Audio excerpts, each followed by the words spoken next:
मिंटू और बंटू दोनों ऑस्ट्रेलिया के खूबसूरत तोते थे। दरख्त के वसत में इनका एक गोल टोल सा घोंसला नुमा घर था। सुबह के वक्त दोनों सारे जंगल का एक चक्कर लगाते, अपने लिए मीठे फल तलाश करते और वापसी पर चंद फूल तोड़कर अपने घोंसले में ले आते। घोंसले के तिनकों में वो रंग बिरंग फूल बहुत खूबसूरत लगते और दूर से ही तमाम परिंदों की तवज्जो का मरकज़ बन जाते।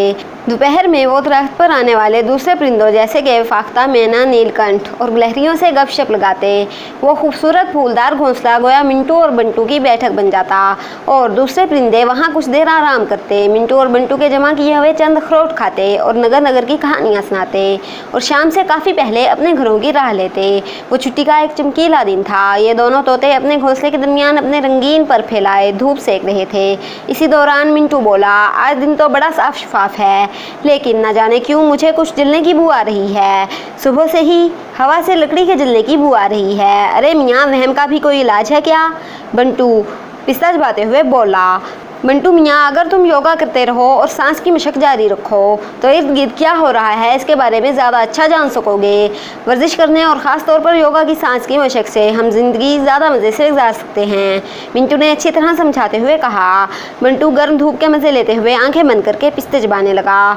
मिंटू को कल शाम से ही कुछ गड़बड़ महसूस हो रही थी। इसकी तेज़नाक खतरे का पता दे रही थी। ऑस्ट्रेलिया के इस खूबसूरत जंगल के जनूब मशरिक में क्वीन आयरलैंड था, जो खूबसूरती में अपनी मिसाल आप था।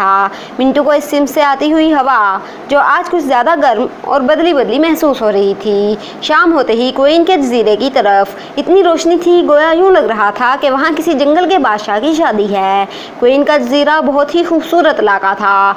वहाँ दुनिया के सबसे खूबसूरत कीमती परिंदे रहते थे और हुदहुद और नीलकंठ के सरों पर ऐसे खूबसूरत ताज होते थे जिनको देखकर वाकई यह लगता था कि वो इस जंगल के शहजादे हैं। मिंटू और बंटू एक मरतबा वहाँ सैर को गए थे। क्वीन के जजीरे के साथ ही बिना बोरा का इलाका था, जो जन्नत की तस्वुर था। ऐसे हसीन रंगों के फूल और इन पर बेमिसाल तितलियाँ, छलांगे लगाते कैंगरू और दरख्तों से चिपके कोआला। वहाँ से वापस आने का मन नहीं करता था। मिंटू इतनी हसीन सैर की यादों से वापस आया।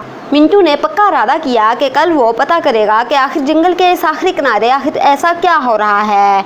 शाम गहरी होने से पहले ही वो घोंसलानुमा घर के अंदरूनी कमरे में जाकर सो गया। मिंटू और बंटू सुबह सवेरे रोशनी की पहली किरण से भी पहले जाग जाते थे, लेकिन आज बाहर कुछ ज़्यादा ही हलचल महसूस हो रही थी। पहली किरण के निकलने से भी बहुत पहले घर के बाहर यूँ लग रहा था बेशुमार परिंदों के पर फड़फड़ा रहे हैं। मिंटू ने पत्तों से बाहर सर निकाल कर देखा तो आसमान पर हल्की सी रोशनी में बेशुमार परिंदे उड़ते हुए जंगल की मुखालिफ सिमत में जा रहे थे। अरे बंटू, ये सब इतने अंधेरे में कहाँ जा रहे हैं? मिंटू ने फिक्रमंदी से पूछा। मिंटू, सो जा, ऐसे ही अपने जहन पर इतना बोझ ना डाल। बंटू तो खराटे लेने लगा, लेकिन मिंटू बाहर निकलकर दरख्त की आखिरी शाख पर जा बैठा। ऊपर जाकर इसकी हैरत की इंतहा ना रही। क्या अजीब मंजर था। जनूब मशरिक के जंगल से हज़ारों की तादाद में परिंदे उड़ते आ रहे थे। मिंटू ने ऐसा ना कभी देखा था ना सुना। वो सोचने लगा शायद क़यामत आ गई है और बस अब दुनिया की तबाही का वक्त करीब है, क्योंकि परिंदे और जानवर अपने वक्त के पाबंद होते हैं।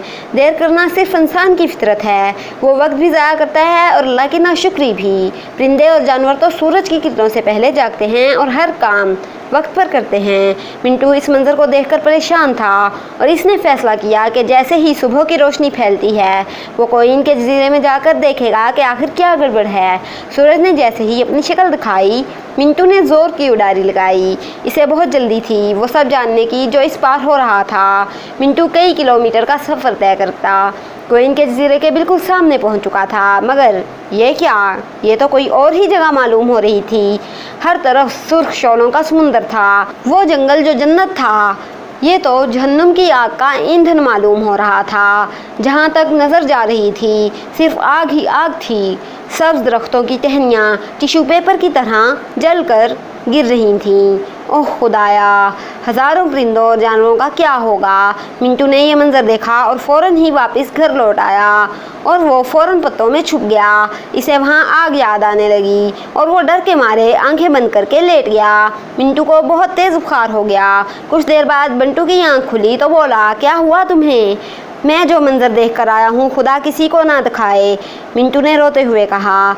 अभी वो ये बातें कर ही रहे थे कि दरख्त के नीचे बहुत सी आवाज़ें आनी शुरू हो गईं। मिंटू और बंटू ने देखा नीचे हज़ारों जानवर भागे चले जा रहे थे। दोनों परेशानी से एक दूसरे को देखने लगे। इतने में इनकी एक पुरानी दोस्त जली गलहरी दरख्त पर हाँफती कांपती पहुंची। इसकी सांसें बहुत तेज़ थीं और इसने आते ही पानी मांगा। बंटू ने इसे पानी दिया और बोला, माजरा क्या है जली गलहरी? जली गलहरी बोली, कुछ ना पूछो मेरे भाई, कोई इनके जजीरे से लेकर बेना बोरा का सारा इलाका जलकर खाक हो गया है। मिंटू बोला, लेकिन आग लगी कैसे? जली गलहरी बोली, मुझे एक कैंगरू ने बताया है कि जंगल में किसी इंसान ने सिगरेट नोशी के दौरान अपना आग जला सिगरेट फेंक दिया, जिसने देखते ही देखते हज़ारों मील जंगल में आग लगा दी और जानवरों की नायाब नस्लों को देखते ही देखते ख़त्म कर दिया। मिंटू बोला, ये इंसान आखिर क्या चाहते हैं? हमें जंगलों में भी सुकून से जीने नहीं देते।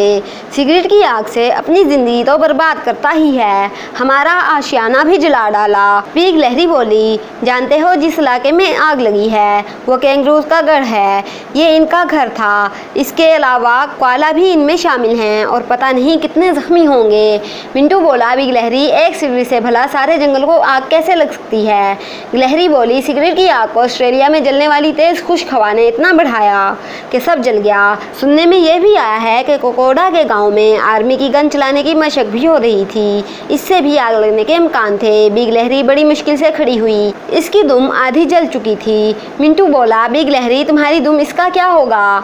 जली गलहरी बोली, मिंटू मियाँ, मैं तो गलहरी हूँ, मेरी दुम तो फिर से निकल आएगी, लेकिन इंसान ने अपनी गलत ख्वाहिशों की वजह से सारा जंगल जला दिया है और लाखों जानवर मर गए हैं। दरख्तों और जानवरों का जो नुकसान किया है वो कभी पूरा नहीं हो सकेगा। जली गलहरी ने रोते हुए कहा, अब तुम लोग भी जान बचाओ और भागो यहाँ से, कुछ देर में आग भी यहाँ पहुँच जाएगी। मिंटू और बंटू ने एक दूसरे की तरफ देखा और घर से बाहर आ गए। जंगल की आग इनके घर के बिल्कुल करीब आ चुकी थी। मिंटू और बंटू ने उड़ारी भरने की तैयारी की, लेकिन अपने घर को छोड़ना इनके लिए आग में जलने से ज़्यादा मुश्किल महसूस हो रहा था। ख़त्म शूत।